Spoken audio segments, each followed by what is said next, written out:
Bueno, arrancamos el programa hablando de la figura de León XIV, alguien que recupera la figura de León XIII, el Papa de los Trabajadores, el de la Rerum Novarum, etcétera, etcétera. Por eso León XIV son nombres que eligen los papas específicamente. Bueno, de más está decir que Jorge Bergoglio había elegido el de Francisco por San Francisco de Asís. Bueno, León XIV es la continuación de Francisco en la letra. Ahora, en la práctica, ¿qué va a hacer este flamante papado? ¿Va a implicar un cambio o va a implicar una continuidad respecto al papado de Francisco, que ya de por sí fue bastante particular? Para analizar esta cuestión estamos aquí con Carlos Alberto Robledo, que ha tenido la deferencia de acercarse al estudio de Fama Horizonte y es presidente del Instituto José Manuel Estrada de la ciudad de Rosario. ¿Cómo estás, Carlos? Buenas tardes para vos, para todos los oyentes. Muy buena camisa. Evidente. ¿Te gusta? Muy buena, sí. Tipo habanera, ¿viste? Sí, castrense, o castrista también. ¿Sí? ¿Castrense o castrista? ¿Querés jugar con las palabras? No, porque bueno. Tiene una reminiscencia sí. militar, pero también a lo cubano. Falta el habano nomás. Tengo en casa uno. Bueno, a vos, Carlos, que te gusta analizar estos temas desde lo filosófico, desde lo cultural, es un momento muy interesante, muy rico para analizarlo, así evidentemente, es. ¿No? ¿Qué se puede decir sobre este Papa León XIV, que es, hasta ahora, para mí al menos, es un signo de pregunta, ¿no? Mirá, esto como ha pasado con otros temas, un defecto argentino es la opinología. Uh-huh. ¿En qué consiste esto? Que para hablar de estos temas, como de cualquier otro, necesitamos una serie de informaciones y conocimientos básicos que en este caso nos provee tanto la Sagrada Escritura como el Catecismo de la Iglesia. En ese sentido, lo que hay que decir es que desde San Pedro, el primer papa designado por Cristo, a León XIV, se puede contabilizar ininterrumpidamente una lista de más de 250.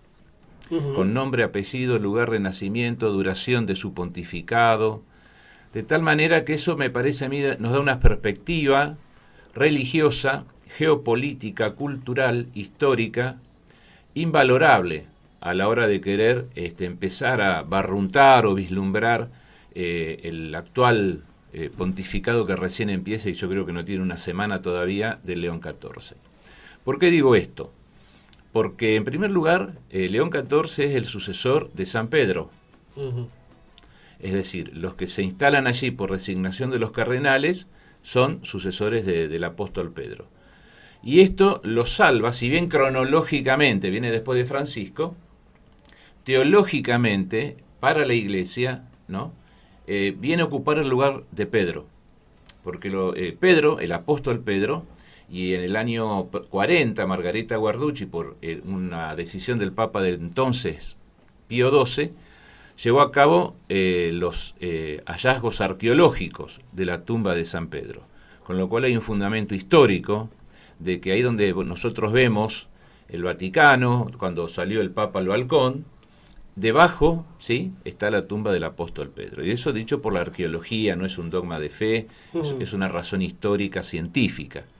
También esto abona a mostrar que el papado es una institución divina, ¿no?, pero que la ejerce, divina porque es Dios el que le da la autoridad, pero humana porque son sus pares quien lo eligen. Pero después no es primus inter pares, no es el primero entre los iguales. Uh-huh. Los cardenales designan la persona, pero la potestad de gobierno de la Iglesia se la da el mismo Dios. Eso está en la Escritura. Tú eres Pedro y sobre esta piedra edificaré mi iglesia. A partir de acá podemos entender lo siguiente. ¿Cronológicamente lo sigue a Francisco? Sí, pero se coloca un nombre, León XIV, con lo cual nos instala un eje teológico, católico, que nos lleva a sus antecesores. Y si vamos al antecesor, por ejemplo, en la época de Atila, de los hunos, el primer León, ¿no?, cuando no había ya estaba desarmado el Imperio Romano, asume el gobierno político de la ciudad. Y además es jefe de la iglesia. Además le dicen León Magno, León el Grande, precisamente por las medidas que tomó en su momento. El otro León, mucho más cerca para nosotros, que es León XIII, ¿no? ¿Por qué toma la continuidad León XIV? Primero porque León XIII ve los problemas de nuestro tiempo, ve las revoluciones industriales, ve la descristianización, ve también, y esto hay que decirlo... Claro, la explotación del obrero. La explotación del obrero. Bueno, acá te hago un paréntesis. Dirían los marxistas, todo este tema de lo social y de Rerum Novarum viene algunos años después de los hechos de la Comuna de París, donde varios pensaban que se venía la revolución, que estaba a la vuelta de la esquina, ¿no? Claro. Y a la vuelta de la esquina estuvo el infierno. Lo que hay que ver es que León XIII va a continuar desde el punto de vista del magisterio y de la acción social, que no hay que olvidar. Hubo una profunda acción social por parte de fieles de la Iglesia Católica, en Francia, por ejemplo, en Inglaterra, costó mucho porque es anglicana. Inglaterra es anglicana, dejó de ser católica lamentablemente, ¿no? Hace ya de esto de la época de Enrique VIII. Por lo tanto, Oliver Twist, ¿te acordás? Hemos visto la película, hemos leído su libro, nos habla de la explotación infantil, del trabajo infantil a los 8 años. Por lo tanto, la Iglesia era muy poco lo que podía hacer dentro de Inglaterra, porque la reina era la cabeza de la Iglesia también. La Iglesia es un organismo político rentado, pagado por el Estado, la corona británica. Así que mucho no podía hacer. Y volviendo al tema, León XIV toma esto de lo social, de los trabajadores, de ahí el nombre, y recupera a León XIII en este sentido. ¿Es algo necesario en esta etapa del capitalismo en la que estamos, donde creo que la deshumanización cada vez más grande, muere la relación de dependencia, casi todo es cuentapropismo, en algunos casos como emprendedurismo válido, pero en otro caso como trabajo negro, ya no se cumplen ni las 8, ni las 10, ni las 12 horas, ni nada. Perdón. Y por otra parte, quizás Francisco a lo mejor no se, si bien los nombraba a los obreros y a los trabajadores, quizás no se dedicó tanto al tema de los trabajadores, sino más a los desclasados, digamos, ¿no? Aquellos que no tenían ninguna representación, incluso sectores de la diversidad sexual que no estaban dentro de la iglesia. Bueno, ¿tiene que ver con esto? En parte, digamos, en parte. Primero porque toda esta cuestión de León XIII, lo que se llamó la cuestión social, que él la va a abordar. Sí. Además recordemos que León XIII, el cardenal Pecchi, venía de una familia de la nobleza italiana, él no era hijo de obreros, ¿no? Es decir, hay una apertura también de conciencia social por parte de cierta jerarquía de la Iglesia, y eso me parece muy importante. Pero la raíz es la descristianización. Cuando no está Dios presente en el corazón del hombre, la idolatría del dinero es terrible. Eso es a donde va el Papa en su misión religiosa, estoy hablando de León XIII, y la línea es continuada por Francisco y por León XIV. Pero hay otro elemento que vos mencionás, que es este individualismo feroz que lleva al sálvese quien pueda, y nosotros lo vamos viendo, emprendedorismo de alguna manera más formal, o el cuentapropismo. En aquel momento León XIII habló de los sindicatos, trayendo a la memoria los gremios medievales, donde capital y trabajo estaban unidos, porque lo que los unía era lo que producían. Si vos ponés la plata y yo pongo el trabajo y vivimos de fabricar sillas, bueno, busquemos lo que nos une, no lo que nos separa. Y lo que nos separó fue el liberalismo con la ley Le Chapelier en la época de la Revolución Francesa, y todo ese individualismo, toda esa atomización de la sociedad lo junta el comunismo y hace un cóctel explosivo. De tal manera que León XIII no es que aparece como una especie de meteorito paracaidista, hablando de cosas que la Iglesia no había hablado y no había tratado de formar, que eran los sindicatos, la importancia de los cuerpos sociales intermedios entre la familia y el Estado. Mientras no haya una solución que pase por un entramado social rico en entidades intermedias, no hay solución para un equilibrio que permita negociaciones, instancias de acuerdo entre capital y trabajo o entre otros sectores de la sociedad. Por eso la Iglesia... Si no hay acuerdo, esto es cosecha mía, si no hay acuerdo entre capital y trabajo, tenés lucha de clases. Y de alguna manera tenés el recurso extremo de los paros, de la huelga, que ya vemos que en la práctica hoy por hoy no pasa nada. Los que somos profesores y docentes nos damos cuenta, ¿no? Si los sueldos no aumentan, siguen viniendo arriba de una tortuga, pero cada día está peor el clima escolar. Por ejemplo, esta mañana me encuentro... Bueno, este miércoles vamos a tener paros, ¿no? Claro, esta mañana me encuentro con un profesor joven, de unos 35 años, me dice, renuncié a 22 horas cátedra frente a curso, horas titulares en escuela pública. Y le digo, ¿por qué? Porque terminé quemado, terminé yendo a terapia, primero por la suciedad de la escuela, Segundo, por la anarquía en que se vive en las escuelas. Los chicos no les interesa, pero el interés no es el que nosotros también tuvimos, ¿viste? El propio del adolescente, ¿no? Ya es como que la escuela ya no puede educar, es como que los chicos no vienen para eso y los docentes están en el sálvese quien pueda. Claro. 38 años de docencia frente al curso me avalan lo que estoy diciendo. Yo no tengo otro interés que no sea desarrollar la actividad docente, además en beneficio del alumno y con el aporte del alumno.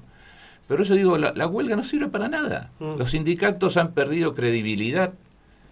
Entonces, acá tenemos que ir hacia un nuevo acuerdo social, pero necesitamos que el gobierno provincial y el gobierno nacional asuman que no es cuestión de dejar a los chicos sin días de clase, porque los 180 declamados no se van a terminar cumpliendo.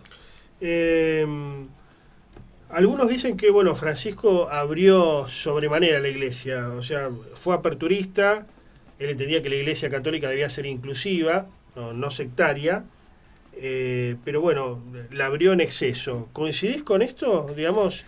Mira, una cosa es lo que... Y de alguna forma, y cierro la idea, León XIV vendría a ser una suerte de restauración conservadora o tradicionalista frente a esto? No, a ver, una cosa es lo que hizo Francisco, otra cosa que lo que los medios dicen que hizo. Ah, claro. Entonces hay que distinguir, ¿no? Es decir, le quieren marcar la cancha al Papa, bueno, es propio de la lógica y la dinámica de la sociedad mediática en la que vivimos, hace ya muchas décadas. Entonces, la Iglesia, para los distintos grupos sociales de cualquier índole, siempre tuvo apertura a través de sacerdotes y siempre hubo sacerdotes que no entendieron a la persona. Por ejemplo, Oscar Wilde, vos sabés que tenía familia y al mismo tiempo tenía un amante con el cual se había sacado unas fotos, y sin embargo en París, los últimos meses de su vida, le pidió a un amigo que viniera un sacerdote católico para asistirlo con los sacramentos, porque estaba entre la guitarra y el arpa. No, quiero decir con esto que no digo, la apertura siempre estuvo. Estuvo, pero, por ejemplo, no se había llegado a la bendición de parejas homosexuales, por ejemplo. Bueno, esa es una ambigüedad que se va a ir rectificando, porque la intencionalidad es llegar a un mundo plural, diverso, complejo, que no es cristiano, con un mensaje, y eso no es fácil, un mensaje que es el mismo hace 2000 años, y hay que saber transmitirlo. Y al mismo tiempo, la gente piensa por sí misma, entonces no todos entienden de la misma manera el mensaje. Es un terreno muy delicado, apasionado, apasionante, desafiante, para llegar con el mensaje de siempre en condiciones totalmente nuevas. El Papa dice, no sé, una homilía de 2 hojas y le tijeretean 5 renglones. Y la gente comenta sobre los 5 renglones publicados. Claro. Y la otra hoja y media. Entonces, también esto forma opinión. Entonces, tenemos que buscar la manera, esto lo digo en términos de iglesia, de católico, de llegar con un mensaje. Pero, como lo dijo el Papa esta mañana en el encuentro con los periodistas acreditados en el Vaticano, les dijo, anuncien la verdad. Y después pidió por la libertad de los periodistas encarcelados en el mundo, ¿viste?